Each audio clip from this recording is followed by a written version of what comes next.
보면은 뭐 그런 얘기 있어. 뭐 통미봉남 뭐 네네. 그래가지고 우리나라 상대 안 하고 그냥 미국에 대한 직접적인 메시지들이 계속 있었잖아요. 예, 맞습니다. ICBM 실험이라는 거야. 네네. 남한은 됐고 나는 네네. 미국이랑 할래. 요건데 예. 지금은 최근에는 남한을 겨냥한 메시지하고 도발만 한다는 거죠. 특히 예. 올해는 앞으로 그럴 거라는 네, 거죠. 그리고 그건 왜 그런 거예요? 특히 통미봉남이라는 거는 도발보다는 협상을 할 때 많이 나왔던 거예요. 비핵화 협상을 하고 자기들이 얻어낼 게 있을 때는 이제 미국을 대상으로 이제 하고 그렇기 때문에 협상 국면에서 협상력을 높이기 위해서 미 본토를 향한 ICBM을 개발하고 이런 측면이 있는데 지금 북한 같은 경우에는 협상에 나올 가능성을 아예 원천 봉쇄를 하고 우리가 핵을 보유한 정말 뭐 인도 파키스탄처럼 NPT 체제가 인정하진 않지만 우리는 정말 사실상 핵 보유국이라는 거를 공고히 하는 게 협상보다는 이게 더 우선순위거든요. 그렇기 때문에 남한을 향한 대남 위협 수위도 높인다고 볼 수가 있습니다. 예. 그렇구나. 예. 남한을 뭐 바이패스하고 미국을 이렇게 겨냥하고 하는 건 뭔가 자기들이 얻을 게 있을 때인데 최근에는 약간 뭐 분명히 이제 먼 미래를 바라본다면 만약에 바이든 행정부가 차기 행정부로 바뀐다면 그런 협상상의 그런 목적도 있을 수가 있겠지만 최근에는 그거랑은 조금은 이제 트렌드가 바뀐 것 같아요. 예. 어차피 미중 경쟁이 국화되고 예. 미중 협력은 안 될 거고. 네, 맞습니다. 그러면 북핵을 없애기 위한 미국과 중국의 연대는 안 될 거고. 예, 그럼 맞습니다. 우리는 우리 갈 길 간다. 네, 그거구나. 나중에 뭐 군축 협상을 바라는 거고 중국과 러시아와 어깨를 나란히 하면서 아예 북중로 연대 핵심 고리로 작용하려는 그런 목적이 더 커 보입니다. 김태현의 정치쇼. 주말에 있었던 핵심 뉴스를 싹싹싹 끌어모아서 탈탈탈 털어드리는 뉴스 싹쓸이 시간이 돌아왔습니다. 자, 새해 첫날 첫 시간 목동연구소 정철진 소장, 한겨레신문 김한 기자, 중앙일보 박현주 기자 모셨어요. 안녕하세요. 안녕하세요. 안녕하십니까. 야, 이거 원래 새해 벽두부터 좋은 소식. 올해는 뭐 경제 성장률 한 7% 될 것 같아요. 뭐 주식은 그냥 전광판 다트처럼 던져서 아무거나 사셔도 돼요. 뭐 이런 거. 90년대 중반 이후에 없는 상황이니까. 뭐 그런 거 해야 되는데 원래. 예. 예? 뭐 북한이 뭐 조용하죠. 뭐 통일이 얼마 남지 않았어요. 뭐. 그러니까요. 웬걸. 예, 미사일은 쏘고 방사표도 쏘고 주식은 떨어지고 경제 성장 떨어지고 뭐 이런 겁니다. 예. 여야의 싸움은 갈수록 격화되고 이제 총선 전국이잖아요. 네. 그죠? 예. 이거 외교한 거부터 해볼게요. 이거 북한이 31일, 1월 1일 연속 이틀 썼어요, 방사포. 네, 말씀하신 대로 새해 첫 해가 뜨기 전부터 1월 1일 새벽 2시 50분에 이제 방사포 도발을 했는데요. 그러니까 12월 31일에 세 발을 쏘고 1월 1일에 한 발을 쐈다라고 하는데 이 방사포라는 게 원래는 이제 유도 기능이 없이 그냥 다다다다 해서 미사일이랑은 좀 다르다고 평가를 하는데 요번에 북한이 쏜 초대형 방사포 같은 경우에는 아예 그 사거리가 뭐 400km까지도 가고 또 유도 기능까지도 있어서 사실상 단거리 탄도미사일급으로 분류를 하기도 하거든요. 이게 부산까지 다 커버된다며요. 예, 그리고 제가 또 맞습니다. 그리고 제가 김정은 위원장이라면 새해 첫날 도발을 뭘로 할지 이제 고민을 많이 했을 것 같은데 뭐 예를 들어서 뭐 단거리 미사일을 뭐 일본 뭐 이이진에 쏠 수도 있고 더 멀리 쏠 수도 있고 한데 굳이 초대형 방사포를 골랐다는 것은 이제 올해는 대남을 향한 위협을 이제 높이겠다라는 메시지를 정말 딱 주는 그런 거죠. 그리고 이제 한 해 나는 이걸로 먹고 산다. 예, 올해는 니네야 이거구나. 그냥. 예, 맞습니다. 올해는 그냥 대남을 향한 핵 공격력을 높이는 게 우리의 최우선 과제라는 것을 보여준 셈이고 그리고 우리가 이제 지난해 12월 30일에 고체 연료 추진 우주 발사체 시험을 했거든요. 이게 그 금요일 밤에 난데없이 이제 무지갯빛 형상을 한 그 흔적이 이제 상공에 보여서 많은 분들이 놀랐었는데 UFO다. 예, 맞습니다. 뜨겁게 달궜죠. 예. 뭐냐 도대체. 정말요? 나 몰랐어. 예, 그게 저도 아예 저 친구들도 많이 촬영을 해가지고 서울 뭐 세종문화회관 앞에서도 보였어요. 그래요? 예, 그랬습니다. 이제 그게 고체 연료로 가는 추진체인데 이게 잘만 바꿔서 오, 진짜 그러네. 예, 지금 보시면 이게 뭐 강원도, 경기, 서울 상공에서 전부 이제 확인이 됐었어요. 근데 이게 사전에 아무래도 군사 비밀 사항이다 보니까 사전에 공지가 되지 않았으니까 최근에 지난주에 이제 무인기 사태 때문에 많이들 불안해하고 있던 상황에서 뭔가 이게 큰일이 난 거 아니냐, 북한이 정말 큰 도발한 거 아니냐 이런 이야기가 많긴 했습니다. 근데 어쨌든 그때 이제 실험을 한 것이 고체 추진으로 가는 발사체거든요. 이게 원래 우주를 평화적으로 이용하는 그 위성이나 북한이 이렇게 개발하고 있는 탄도미사일 ICBM이나 기술은 똑같아요. 위로 쏴서 올리는 거거든요. 그렇기 때문에 12월 30일에 우리가 이제 성공한 우주 발사체 시험 비행도 조금만 재진입 기술을 확보를 한다든가 하면 나중에 ICBM으로도 충분히 바꿀 수 있거든요. 과학적으로는. 그렇기 때문에 북한에는 굉장히 위협이고 여기에 대해서 자기들도 맞대응을 하기 위해서 고체 추진으로 가는 단거리 탄도미사일이나 거의 유사한 방사포를 쐈다라고 볼 수가 있습니다. 자, 그런데 방사포 쏜 것만 쏜 게 아니고 이 김정은 위원장의 얘기 이게 이제 조선중앙TV를 통해서 보도가 되는 건데 네네. 남한은 명백한 적이다. 예, 맞습니다. 네, 그리고 핵탄두 보유량을 기하급수적으로 늘려라. 네, 원래 이제 김정은 위원장 항상 신년사를 통해서 1월 1일을 열곤 했는데 이제 3년 전부터는 계속 회의를 거듭한 다음에 이제 마지막 보고로 이제 신년 메시지를 대체하는데 이게 역대 최장인 엿새 동안 이제 회의를 하고 나온 발언이 이제 핵탄두 보유량을 기하급수적으로 늘리겠고 그 다음에 전술핵 무기를 다량 생산을 하겠다. 그리고 남조선이 우리의 명백한 적이다라고 했거든요. 그렇기 때문에 아까 말씀드린 대로 올해 그냥 가장 핵심 과제는 남측을 겨냥한 핵무기를 개발하겠다라는 거고, 예, 그렇습니다. 그리고 이제 저는 조금 더 주목해봐야 될 게 미국과 관련해서는 아예 직접적인 견제 메시지가 그러니까. 상대적으로 덜 나왔어요. 근데 여기에서 이렇게 굳이 좀 이렇게 주목을 끄는 발언은 한미일이 이제 연합을 하고 있는 게 보인다. 미국이 일본과 남측과 삼각공조를 본격 추진하고 있다. 이런 말을 이제 김정은 위원장이 했는데 이것은 김 위원장이 한미일 대 북중러 이 신냉전 구도를 정확하게 이해하고 있다는 거거든요. 본인의 입으로 이렇게 말한 건 꽤 이례적이에요. 그렇기 그래요? 때문에 미중 경쟁, 미국과 중국이 북한 핵을 억제하기 위해서 협력하지 않을 것이라는 이 판세를 정확하게 읽은 김정은 위원장이 뭐 호락호락하게 굴지는 않을 거다. 남조선을 겨냥하고 더 나아가서 뭐 미국을 겨냥한 도발도 새해에 위협 수위를 올릴 거다라는 예측이 나오죠. 예. 왜 문재인 정부 때 보면 네. 보면은 뭐 그런 얘기 있어. 뭐 통미봉남 뭐 네네. 그래가지고 우리나라 상대 안 하고 그냥 미국에 대한 직접적인 메시지들이 계속 있었잖아요. 예, 맞습니다. ICBM 실험이라는 거야. 네네. 남한은 됐고 나는 네네. 미국이랑 할래. 요건데 예. 지금은 최근에는 남한을 겨냥한 메시지하고 도발만 한다는 거죠. 특히 예. 올해는 앞으로 그럴 거라는 네, 거죠. 그리고 그건 왜 그런 거예요? 특히 통미봉남이라는 거는 도발보다는 협상을 할 때 많이 나왔던 거예요. 비핵화 협상을 하고 자기들이 얻어낼 게 있을 때는 이제 미국을 대상으로 이제 하고 그렇기 때문에 협상 국면에서 협상력을 높이기 위해서 미 본토를 향한 ICBM을 개발하고 이런 측면이 있는데 지금 북한 같은 경우에는 협상에 나올 가능성을 아예 원천 봉쇄를 하고 우리가 핵을 보유한 정말 뭐 인도 파키스탄처럼 NPT 체제가 인정하진 않지만 우리는 정말 사실상 핵 보유국이라는 거를 공고히 하는 게 협상보다는 이게 더 우선순위거든요. 그렇기 때문에 남한을 향한 대남 위협 수위도 높인다고 볼 수가 있습니다. 예. 그렇구나. 예.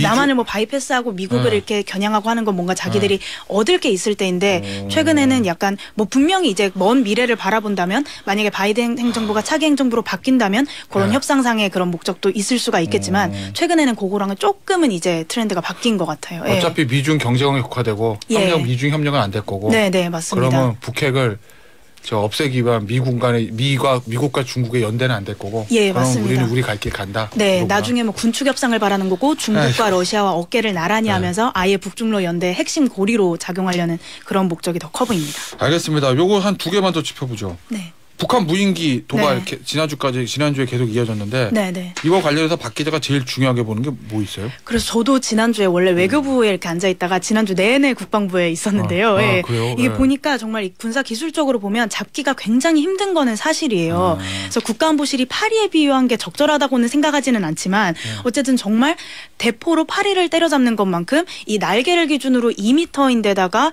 시속도 한 100km 정도밖에 안 되고 그리고 그 지상에서 3km 정도밖에 떠 있지 않기 때문에 굉장히 낮은 데서 저속으로 작은 게 움직이기 때문에 굉장히 어렵다는 생각은 드는데 그렇다고 아예 불가능한 건 아니거든요. 파리가 날아오면 뭐 정말 생화학 무기를 싣고 올 수 있는 파리의 급인데 그렇기 때문에 제가 봤을 때는 그 국방부 올해 출입하신 분들이 가장 지적하는 거는 이번에 육군이랑 공군의 그 팀워크가 잘 안 됐다라는 거예요. 네. 예. 그래서 육군 헬기도 같이 뜨고 뭐 공군 전투기도 투입이 되기는 했는데 육군 같은 경우에는 정말 빠른 매 같은 공군 전투기가 날아야지라고 이야기를 하고 공군 같은 경우에는 아까 말씀드린 대로 파리 잡는 데는 요게 이렇게 적용이 되지 않는다라고 해서 이 타이밍이 잘 안 맞았는데 그런 부분이 이제 개선해야 되고 그런 거 없애려고 예. 합참이 있는 거 아니야 원래? 예. 합동참모본부. 그러니까요. 예. 그리고 우리가 이번에 주력한 건 하드킬이에요. 그냥 정말 격추를 시키겠다는 거. 네. 근데 그거 말고도 전파방해 같은 소프트킬 장비가 많거든요. 근데 여기에 대해서는 좀 아무래도 아직까지 네. 좀 개발이 덜 된 측면이 있어서 앞으로 이제 국방 예산 이쪽으로 투입을 해서 좀 잘 만들어갈 부분인 것 같습니다. 알겠습니다. 자 마지막으로 요거 짚어볼게요. 제가 꽂힌 거. 네. 동방명주. 예. 엄청 재밌는 뉴스죠. 예, 좀 코미디로 가고 있는 느낌도 들어요. 예? 좀 코미디 쪽으로 가는 코미디로 느낌도 들어요. 가요? 예. 그래서 이 왕해군 대표가 네. 그러니까 지난해 12월 31일에 아예 3만 원씩 입장권을 팔아서 뭐야? 나는 예. 세상에 의혹 기자회견하는데 3만 원 네. 그거 밥 줬어요? 3만 원 내면? 그 다과를 준비를 했다고 하는데 다과? 예, 다과를 3만 원. 아 예. 그러니까 3만 원이면 그 웬만한 그 점심 세트 가격은 되니까. 예, 3시간 반을 징했다 그랬는데 저는 기자 이제 10년 차인데 유료 기자회견은 아예 처음 보는 그런 소식이고요. 예. 그리고 이제 이야기를 하는 게 반중 인사를 연행을 원래 귀국을 시키는데 비밀경찰서가 사용이 됐다고 하는데 네. 그런 게 아니라 반중 인사가 아니라 뭐 무연고 사망자라든가 정신질환자라든가 몸이 아픈 사람들을 중국으로 돌려보내는데 좀 도움을 줬다라고 하는데 이게 사실 어느 정도 국내 중국인의 귀국을 도왔다라는 뭐 하긴 거에는 했다는 거잖아요. 예, 그렇죠. 어느 정도 인정한 측면이 있고 그 이외에는 뭐 20문 20단도 진행하긴 했는데 그게 현장에 기자들이 질문을 한 게 아니라 본인이 이제 준비를 해와서 거의 한 거고 본인이 나한테 질문하고 내가 답하고 이런 네, 거. 맞습니다. 그리고 이제 본인이 이제 자문자답 형식으로 했고 그리고 이제 약간 엉뚱한 소리도 많이 했어요. 이제 뭐 명동성당 인근에 이제 식당을 이제 대신 운영을 할 건데 여기가 내부 공사를 하는 동안에 여기에 뭐 비싼데, 이번 명동성당? 그러니까요. 뭐 이번 사건을 기념을 해서 비밀경찰서 A 세트를 내겠다, B 세트를 내겠다 이런 식으로 엉뚱한 소리를 했어요. 예. 근데 이게 어떻게 보면 비밀경찰. 네, 저는 이게 어쨌든 A 세트. 왕해군 대표의 굉장히 일방적인 주장이잖아요. 네. 그리고 약간 어떻게 보면 이걸 희화화해서 물타기를 한다는 측면 느낌이 들더라고요. 그럼 내 한 몸 희생해가지고 자학 개그 해가지고 네. 넘어갑니다. 아니요. 네. 나는 굉장한 고수다. 아, 이 사람이 고수다. 그런 예. 거 있잖아요. 협상할 때 진짜 리얼 뭐 국정원에 우리도 한 20-30년 뼈가 굵으면 웬만한 이런 거는 그냥 네. 능글맞게 확확 넘기잖아요. 예. 아까 나는 그런 느낌도 받던데. 네, 그래서 저희 네. 왕해군의 그 일방적인 주장이라든가 뭐 잠실에 이제 위치한 이 중식당이 굉장히 좀 자극적이다 보니까 여기에 쏠리는데 지금 사실 범정부 실태 조사가 진행 중인 거거든요. 그리고 잠실에 있는 이 중식당 말고도 한두 곳이 더 있다고 정부 당국은 보고 있어요. 아, 우리나라 정부 당국. 예, 그래서 실제로 스페인이 인권단체가 폭로를 하면서 만든 영상 같은 걸 보면 정말 그 본국에 있는 가족이랑 이 해외에 있는 사람이랑 이제 화상 연결을 시켜서 사실상 반협박식으로 귀국을 시키기도 하거든요. 만약에 이런 일이 우리나라에서 일어났다면 굉장히 심각한 일이고 정보 당국의 조사 결과를 기다려 봐야 하는 건데 약간 그런 쪽으로 좀 이목이 쏠리는 측면이 없지 않나. 그래서 말씀하신 대로 그런 걸 노린 거라면은 고수이기도 합니다. 그래서 이게 미국의 모략이라면서 막 이런 일방적인 주장을 했습니다. 예. 네. 김한 기자 이거 어떻게 보셨어요? 예전에 강남에서 성매매 조직이 샌드위치 가게를 연 적이 있었어요. 얼마 전에 보도됐었어요. 네, 그래서 그 굉장히 맛집으로 처음에 소문이 났었는데 나중에 이제 검거를 해보니까 거기가 거점이었다. 뭐 이런 거였는데. 매수남하고 성매수 네, 연결시켜주는. 뭐, 하는. 근데 이것도 굉장히 좀 이렇게 최근에 많이 나왔던 한국 영화의 어떤 느와르적 상상력을 자극하는, 그러니까. 근데 이 집도 굉장히 맛이 없었다는 거잖아요. 그래서 처음에 이제 그걸로 유명해지기 시작했다는 건데 이렇게 비싼 코스가 이렇게 맛이 없을 수가 있냐. 뷰는 좋은데. 네, 라고 유명해졌다는 건데 또 뭐 말씀하신 것처럼 근데 이제 충분히 이런 거점들이 있을 법하다라고 하면 정부 당국이 좀 철저하게 지금 이게 굉장히 좀 웃기는 뉴스가 됐는데 좀 조사가 필요해 보입니다. 아니 저는 약간 들은 얘기 중에 그거 뭐 무연고 사망자들을 본국 송환하는 거 도와준다는 역할을 했다는 거잖아요. 네네. 본인은 그렇게. 근데 이야기하고. 여기 살고 계시는 중국 국적 분들이 만약에 문제가 생겨서 본국 송환으로 가야 되면 영사관 찾아가야 되는 거 영사관이 아니에요? 해야 되고 대사관이 해야 네. 하는 업무고 영사 업무를 조금이라도 위임받아서 한다면은 비엔나 협약 위반입니다. 예, 그래서 뭐 우리도 지난주에 그 말씀하신 것처럼 화이트 뭐 요원을 보내고 블랙 요원을 보내고 해외에서 정보 활동하고 있고 그때 신분을 위장하고는 있지만 네. 이런 식으로 거점을 만들어서 색출을 그러니까. 해서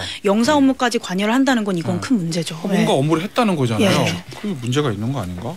알겠습니다. 요거 아마 네. 근데 정보 당국에서 조심스럽게 하겠네요. 중국과 외교 문제가 있으니까. 예, 그렇죠. 그것까지 이제 걸어서 같이 볼 것 같기는 합니다. 한중 예. 외교 관계. 근데 막 이런 데에서 만약에 좀 이렇게 미온적인 대응을 한다면 아무래도 앞으로 주권 침해 관련한 논란이 일었을 때 계속 저자세 외교 논란이 일 수밖에 없겠죠. 알겠습니다. 자, 정치권 뉴스 좀 볼게요. 대통령 신년사. 네. 김 기자 어떻게 평가하세요? 일단 뭐 평가는 뒤에도 얘기를 할 건데 기자 배석이 없었다는 점이 굉장히 좀 눈에 띄었고요. 네. 그리고 저는 이제 오늘 조선일보 단독 인터뷰가 예정되는지 몰랐는데 네. 나가는 주 오늘 조선일보가 단독 인터뷰를 내면서 이게 뭔가 최근 한두 달 동안 계속되어 왔던 자기 지지층을 결집시킨다. 그래서 그거를 자기 지지층을 어떻게 결집시키냐? 그러니까 통제적 소통을 하면서 실수하는 모습을 최대한 노출하지 않는다. 도스태핑 안 하고. 네. 그리고 정치적으로 우리 편이 아닌 집단 이걸 이제 분리 대응한다. 지지층을 잡고 간다. 네, 요 기조를 신년사에서도 확실히 좀 보여준 게 아닌가 뭐 이런 생각이 그거는 신년사 내용이라든지 네네 그 떠나서 형식적인 측면에서 조선일보 단독 이탈 이제 거기서 보이는 메시지가 그거라는 거죠. 네네. 내용은 거의 비슷한 것 같은데 신년사나 뭐 조선일보 인터뷰 그러니까 신년사에서 보통은 이제 안보 문제라든지 뭐 외교 문제라든지 국방 문제가 신년사의 주 아이템이 되는 경우가 많은데 이 부분이 다 안 들어갔습니다. 다 안 들어가서 애초에는 그러면 별도의 신년 기자 회견이나 간담회가 있는 거냐 뭐 이런 이제 얘기도 나왔었는데 그런 정도로 신년사 자체는 굉장히 좀 제한적인 내용만 들어갔고 오히려 이제 조선일보 인터뷰에서 그런 내용들이 다 들어갔고 근데 조선일보 인터뷰도 이제 과거에 해왔던 얘기들이 이제 그 반복되는 뭐 이런 이제 수준이었습니다. 그 다른 정치인들의 신년사는 어떻게 보셨어요? 이번 신년사 정국이 굉장히 좀 특이점이 뭐냐면 다들 겨냥점을 갖고 있어요. 겨냥점? 네, 그러니까 윤석열 대통령은 지지층을 겨냥했다는 거고. 그렇죠. 그러니까 겨냥점을 갖고 있고 문재인 전 대통령도 신년사를 냈는데 그것도 되게 이례적이더라고요. 네, 거기서도 어떤 표현이 저는 인상적이었냐면 못난 모습들을 보이고 있다라는 표현이었어요. 그러니까 이게 이제 명백하게 윤석열 정부의 어떤 행태를 겨냥하고 있고 이러니까 이제 말하자면 윤핵관들이 빠질 수가 없잖아요. 그러니까 권성동이 등판에서 어그로를 끈다라는 표현까지 있었어요. 그러니까 전직 대통령이 어그로를 끌고 있다라는 표현까지 썼고 도를 넘지 말라 이렇게 이제 얘기를 하기도 했고 그래서 보면 이제 서로가 서로를 향해 겨냥하고 있는 모습들인데. 근데 원래 신년사라는 게 대부분 뭐 전직 대통령에도 현직 대통령에도 주류 정치인들이 이렇게 그냥 덕담하고 그렇죠. 국민들한테 어렵지만 여러분 잘 될 거면 이런 거 해야 되는데 누구를 겨냥해가지고 공세적인 메시지가 계속 나오네요. 그러니까 이게 그래서 아직까지 그러니까 지난 대선 2020년 대선이 끝나지 않은 정국이다. 이거를 좀 보여주는 신년사 정국이 아닌가 싶습니다. 야권의 이낙연 전 대표가 문희상 의장 신년사도 화제가 됐던데. 그 문희상 그 전 의원은 이제 원로 자격으로 첫 발언을 했어요. 신년에. 근데 이제 거기서 교토삼굴이라는 말 이제 토끼이지 않습니까? 를 언급하면서 그러니까 플랜 3가 있어야 된다. 토끼도 영리한 토끼는 굴을 3개 판다. 그렇죠. 그러니까 그 얘기를 이재명 대표가 앉아 있는 면전 앞에서 했어요. 근데 이게 이제 정치인들이 그 해에 이제 동물을 고사에 비유하는 건 뭐 흔한 일입니다. 흔한 일인데 하필이면 지금 이제 민주당에서 제일 금지되는 두 가지가 뭐냐면 플랜 2가 있어야 된다는 얘기랑 비상계획이 있어야 된다는 얘기를 잘 안 합니다. 그러니까 왜냐하면 이재명 대표를 겨냥하는 것을 읽힐 수밖에 없기 때문에. 근데 딱 이 얘기를 하면서 이 부분이 이제 민주당 내에서 플랜 2나 플랜 3이 있어야 되는 거 아니냐 이거 붙었고 여기에 이낙연 전 대표가 세봄이라는 표현을 썼어요. 근데 이것도 사실 굉장히 뭐 그냥 의례적인 표현입니다. 그러니까 겨울이 길고 고단하고 춥지만 봄이 오지 않습니까? 뭐 이런 얘기인데 여기서 이낙연 전 대표가 말하는 이 세봄이라는 게 뭐냐? 뭐 이 부분에서 지금 이제 설왕설래가 이어지고 있습니다. 저는 나 진짜 궁금한 게 이런 거. 그러니까 대통령들한테 유력 정치인들 어떤 얘기를 했을 때 언론 막 해석하잖아요. 진짜 그런 생각을 가지고 메시지를 던진 건지 아닌지 궁금할 때도 있어.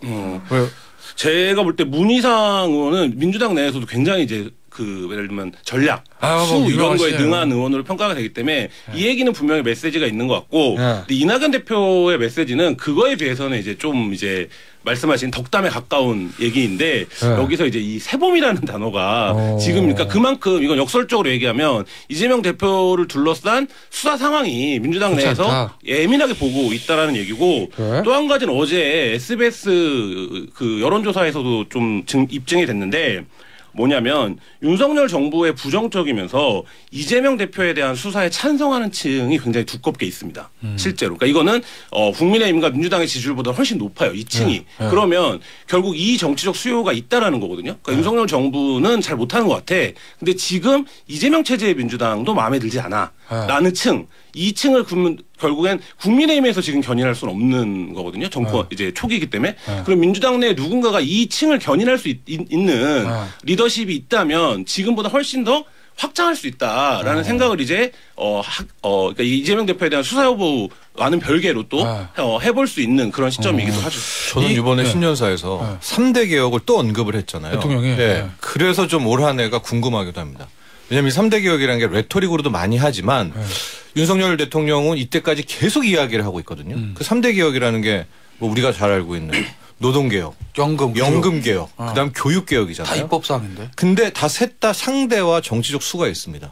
가령 노동개혁 같은 경우에는 민노총이잖아요. 근데 이번 화물연대 파업에서 의외로 굉장히 지금 윤석열 정부가 업된 것 같거든요. 이걸 잘해서 국민들한테 좀 인기를 얻은 것 같다라는 그런 좀 부분들이 있고요. 교육개혁의 상대는 전교조잖아요. 근데 지금 하고 있을 때 최근 들어서 전교조에 대해서 이렇게 반감이 이렇게 높아진 적은 또 없었던 이제 그런 것들 내부적이 있는 거고 연금개혁은 실은 MZ세대입니다. 연금개혁을 하게 되면 가장 좋아라 할 사람이 지금 MZ거든요. 왜냐하면 알아요. 지금 20대 30대들도 자기가 국민연금 못 받을 거라는 이것을 치고 들어간다면은 저는 그래서 윤석열 대통령이 이거 연금개혁 뭐 3대 개혁을 한다는 게 그냥 말뿐인 건지 아니면 총선을 앞두고 진짜 뭐래도 한번 휘두를지. 근데 딱 신년사에 또 3대 개혁을 굉장히 비중 있게 언급을 했단 말이에요. 말하고 안 하진 않을 거 아니에요. 그래서 올 한 해 과연 이 셋 중에 뭐가 추진될지도 굉장히 이번 신년사에 근데 이제 3대 개혁이라고 언론들이 다 쓰고 있긴 한데 사실 노동개혁이 한 5페이지라고 하면 교육개혁이랑 은근개혁은 한 반 페이지씩이에요. 그러니까 올해 이제 화두는 아마 노동개혁이 될 텐데 이 부분에서도 뭐 길게 이야기하기는 어렵지만 노동개혁랑 상당 부분 충돌을 예고하는 대목들이 있거든요. 사실 이제 이거를 어떻게 이제 극복할지 이거는 지켜봐야 될 대목입니다. 알겠습니다. 잠시 쉬었다가 4부에서 돌아오죠.